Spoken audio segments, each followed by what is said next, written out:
गड्डी मारे जा रही है मीरपुर एयरपोर्ट है पर पे बक्से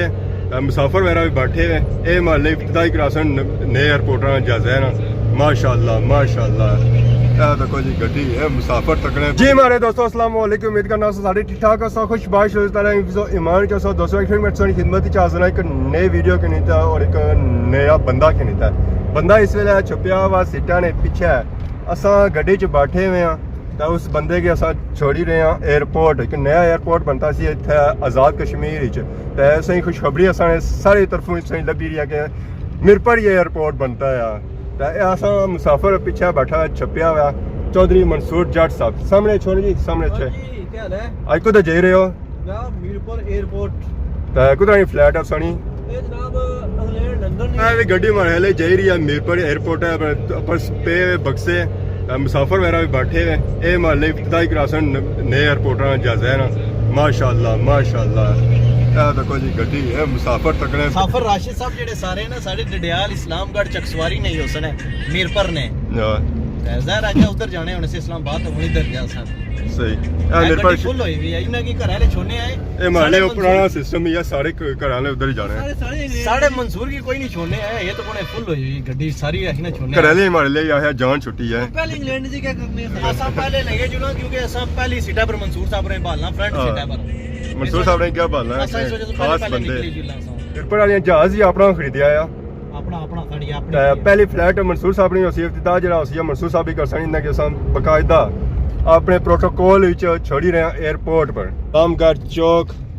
ए मीरपुर रोड जरी जासी है असा की खर्सी है एयरपोर्ट है बड़ी खर्सी कल जा लोग था मीरपुर जाने ना एयरपोर्ट पर इथु चा शार नाश्ता शास्ता करी ता जाने मंसूर साहब ने समान वगैरह पिया हुआ वो भी असा लोड करी हुई है गड्डी च बाकी पिया समान डिगी विच इतना इना हैंड बैग को रखा इतना फोन शोन पे हो सन पैसे शैसे पे हो सन पासपोर्ट वगैरह पे हो सन जेरी कास पुल आई गया मीरपुर शहर जाओ तो इसी बंद आ ही सकने जो कुछ भी आखो इसी तो आ ही सकने जी हमारे दोस्तों आखिरकार मीरपुर शहर आई गया मेन चौक उसने अचने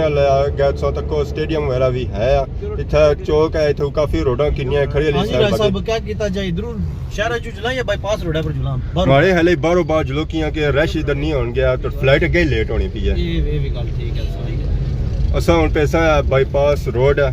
तो इथों सब बाहर जा रास्ता काफ़ी शार्ट पेना एयरपोर्ट पर जाने वास्ते अपने लिखा भी है कि मीरपुर एयरपोर्ट सा इधर जा सकने मेन रोड रश होना इस तरह इधर रश नहीं होना है क्योंकि लिंक रोड है असा इस वेले जा रहे हैं फुटबॉल चौक की तरफ राशिद साहब जी अपर संख्या का रोड नजर अच्छी ना पहले आने होने थे लोग फुटबॉल चौक वाली साइड जा रहे हैं सही लेकिन हूं जड़ा नहीं है उन्हें आखिया कर एयरपोर्ट रोड पर जा रहे हैं असा बाकी असा एयरपोर्ट जा रहे हैं काफी तक मुसाफिर इतना जा रहे हैं कुछ बक्से रखे हुए जहाज ये रोड उन्हें स्पेशल एयरपोर्ट वाले वास्ते मुख्तस करी हुई है और तो सिर्फ जहां बंदा जा सकता है एयरपोर्ट वाले में जा सकता सब जहाज ही कहे तो इतने मुसाफिर बाकी जाने ना गया फिरने तुरने वास्ते पर ज्यादा थमी मुसाफिर लेने की इस वेले जहाज़ टाइम है उड़ने वाला और मंसूर साहब निकलोगे बाहर निकलोगे मुंह दसो अपना होना सो छपे ही गए मल्लू शर्माने पे हो कि बाहर निकलो एयरपोर्ट आई गया आने बस अचने वाला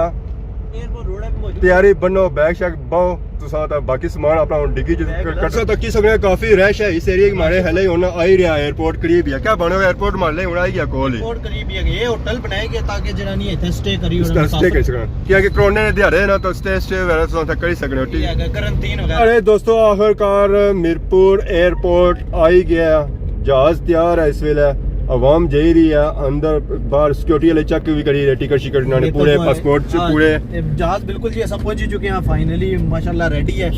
अगर जाने होने से ना कि पिंडी इस्लामाबाद पिंडी एयरपोर्ट पर इस्लामाबाद उसे तकन भी नहीं देने होने से संगी जहाज किस तरह मुसाफिर जाना है जी तो ये चलो है कि चलो नाल तकन भी दे सकना संगी जी हमारे दोस्तों आखिरकार मीरपुर एयरपोर्ट आ ही गया ऐसा लाटा शाटा में तो कोई था बंदोबस्त है अब जिसा बिल्कुल एयरपोर्ट है ले गया सिक्योरिटी वाली यानी गड्डी भी खलती है तू चेक करने टिकट शिकट सारा कुछ चेक करने पासपोर्ट वगैरह पूरे जी क्या आखने बने हो ये जनाब फाइनली वाकई राशिद साहब असा पहुंच चुके हैं जहाज जनाब अब तक रेडी है ये राशिद साहब मैं तो इतना शक च पई है जहाज वाकई दुआ हुआ है जिसने पर मंसूर जासी है ਹੋਰ ਕੋਈ ਜਹਾਜ਼ ਹੈ ਇਹ ਮਾਰੇ ਹਲੇ ਉਹਨਾਂ ਸੈਨ ਬੋਰਡ ਹਲੇ ਲਿਆ ਜਜ਼ਾਇਰ ਦਾ ਬਾਕੀ 에어ਪੋਰਟ ਮਾਲੇ था ਨਾਲ ਹੀ ਆ ਗਿਆ ਪਾਰਕਿੰਗ ਹੈ ਮਤਲਬ ਇਹ ਪਾਰਕਿੰਗ ਏਰੀਆ ਹੈ ਤਾਂ ਕੋਈ ਗੱਡੀਆਂ ਵਗੈਰਾ ਖਲਤੀਆਂ ਹੋਈਆਂ ਤਾਂ ਕਾਫੀ ਤਦਾਦ ਵਿੱਚ ਮੁਸਾਫਰ ਵਗੈਰਾ ਆਏ ਜਿਨ੍ਹਾਂ ਆਪਣੇ ਪਿਆਰੀਆਂ ਕੀ ਇੱਥੇ ਛੋੜਨਾ ਆ ਜੀ ਮਨਸੂਰ ਸਾਹਿਬ ਹੁਣ ਲਈ ਛੋ ਬੈਗ ਸ਼ੈਕ ਚਾਹੋ ਆਪਣਾ ਮਿਰਪੁਰ 에어ਪੋਰਟ ਆਈ ਗਿਆ ਆਈ ਜਾਓ ਜੀ ਕੱਢੋ ਚੈੱਕ ਕਰੋ ਪਾਸਪੋਰਟ ਸਪੋਰਟ ਠੀਕ ਹੈ ਸਾਰਾ ਕੁਝ ਤੁਸੀਂ ਛੋੜੇ ਜਾਣੇ ਅੱਛਾ ਜਲਦੀ ਕਰੋ ਜਹਾਜ਼ ਲੇਟ ਹੋਣਾ ਪਿਆ ਜਲਦੀ ਨਿਕਲੋ ਇਹ ਜੁਰਮਾਨਾ ਹੋਈ ਜਾ ਫਿਰ ਆਈ ਜਾਓ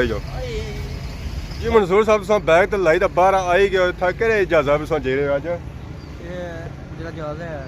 ਇਹ ਜਿਹੜਾ ਜਹਾਜ਼ ਸਾਹਮਣੇ ਟੰਗਿਆ ਵਾ ਬਿਲਕੁਲ ਜਨਾਬ ਇਹ ਤਾਂ ਮੁਜੱਸਮਾ ਆ ਇੱਕ ਨਹੀਂ ਇਹ ਵੈਸੇ ਵਕਤੀ ਥੱਕਦੇ ਆ ਨਾ ਜਗ੍ਹਾ ਵਕਤੀ ਖਲਤੇ ਆਰਡਰ ਸੀ ਹੈ ਜਗ੍ਹਾ ਕੱਚੀ ਇਹ ਤਾਂ ਨਕਲੀ ਜਹਾਜ਼ ਹੈ ਸੋ ਕਿਸੇ ਜਹਾਜ਼ ਫਿਰ ਕਿਆ ਸਿਸਟਮ ਹੋਤੀ ਹੈ ਚਿੱਟਾ ਸੂਟ ਲਾਈ ਆਇਆ ਰਾ ਸਭ ਨਵਾਂ ਮੈਂ ਹੈ 에어ਪੋਰਟ ਪਰ ਜਾਈ ਰਿਹਾ ਨਵੇਂ ਪਰ ਤਾਂ ਮੈਂ ਤਾਂ ਉਹ ਪੁਰਾਣਾ ਹੀ ਲਾਇਆ ਪਰ ਇਸ ਦੀ ਗੜੀ ਤਾਂ ਆਇਆ ਨਹੀਂ ਤਾਂ ਮੈਂ ਕਈ ਸਲੀਗਨ ਕਰਨਾ ਹੋਣਾ ਹੈ 에어ਪੋਰਟ ਜੁਲੇ 에어ਪੋਰਟ ਹੀ ਜੁਲੇ ਆ ਪੁੱਛੋ ਹਾਂ ਇਹ ਤੁਸੀਂ ਲਗਣਾ ਸੋ ਤੱਕ ਕੱਲੇ ਹੀ ਆਏ ਹੋ 에어ਪੋਰਟ ਹੋਰ ਕੋਈ ਆਇਆ ਹੀ ਕੋਈ ਨਹੀਂ ਰਾਸ਼ਦ ਸਾਹਿਬ ਇਹ ਜਿਹੜੀਆਂ ਅਸਾਂ ਸਵਾਰੀਆਂ ਤੱਕਣੇ ਸੇ ਹੈਗੀਆਂ ਕੁਦਰੀਆਂ ਜਿਹੜੇ ਉਹ ਗੇਟ ਸੀ ਨਾ ਉਹ ਹੈ ਪਿੱਛੇ ਪਾਰਕ ਹੀ ਛਨੇ ਰਹੇ ਅਸਾਂ ਸਮਝੇ 에어ਪੋਰਟ ਪਹੁੰਚਨੇ ਤਾਂ ਆਸਵਾ ਬੁੱਟੋ ਪਾਰਕ ਹੈ ਉਹ ਵਾਮ ਉਠਾ ਛਨੀ ਦੇ ਅਸਾਂ ਸਮਝੇ ਉਹ ਜਿਹੜੇ ਚਾਹਿਆ ਉਸ ਜਿਨਾ ਸਮਾਨ ਜਮਾ ਲੱਦਿਆ ਉਸ ਗੱਡੀ ਪਰ ਬੈਗ ਸ਼ੈਕ ਉਹ ਥਾਂ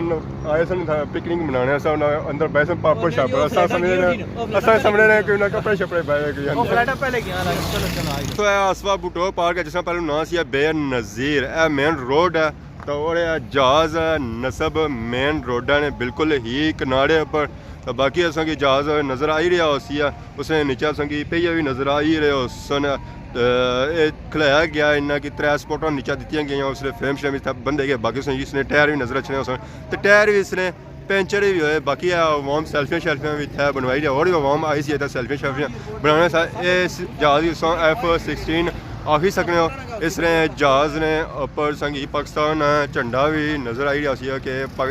जहाज़ पाकिस्तान की तरफों है गिफ्ट मिरपुर आज़ाद कश्मीर की दोस्तों इस जहाज़ का व्यू भी चेक कर सकते करीब से चेक कर सकते बाकी पता लगती है कि असली जहाज़ पर असली जहाज़ नहीं है एक फ्रेम जो है टंगिया गया इस मिरपुर शहर की खूबसूरती की इजाफा करने वास्ते क्योंकि इतना एक पार्क ही है साइड पर ताकि अवाम इतना अच्छा मिरपुर नहीं तो उस तक क्या काफ़ी लोग इतना आए ना वीडियो शीडियो भी बनाई है पहले तो लोग जाने से बाकी पार्क शर्क हूँ अवाम जी अच्छी है ना इतना ही अच्छी नहीं है इस जहाज़ की तकने वास्ते क्योंकि एक नई चीज़ है मिरपुर शहर में मनसूर साहब भी बेसिकली जहाज़ ही तकने वास्ते आए क्योंकि इन्ना जहाज़ पहले नहीं सी तकिया साढ़े मनसूर साहब हो गया धोखा ये जहाज़ निकलता है एक डमी निकलता है नकली जहाज़ निकलता है हूँ मनसूर साहब क्या बनसी उन्हें टिकट ही कटाई और पासपोर्ट भी बनवाई कि सारा कोई चलो उन्हें हौसला शौसला देसा असा हूँ डडियाल सु डर सा डडियाल एयरपोर्ट बना लगे यार चस बड़ी आई है लगे यार ता आखिर विच मंसूर साहब चस ज्यादा आई है थोड़ी आई है बू आई है जी हमारे दोस्तों आज फुटेज चेक की यकीनन पसंद की आज जी फुटेज सी है ना ये जस्ट फन सी है बेसिकली असा इतना अच्छना सी इसी तकने वास्ते जहाज़ की बाकी जहाज़ है क्या जहा तो असा शुगल मेला थोड़ा लाइक ही नहीं है यकीनन फुटेज पसंद की सारे शुगल यकीनन फुटेज पसंद की उसे सारी शुगल मिलेगी सीरियस ना कि ना सी तो सोनी खिदमत इस तरह नई नई वीडियो घंटा हाजिर होने से तब तक दियो इजाज़त ईमान अल्लाह।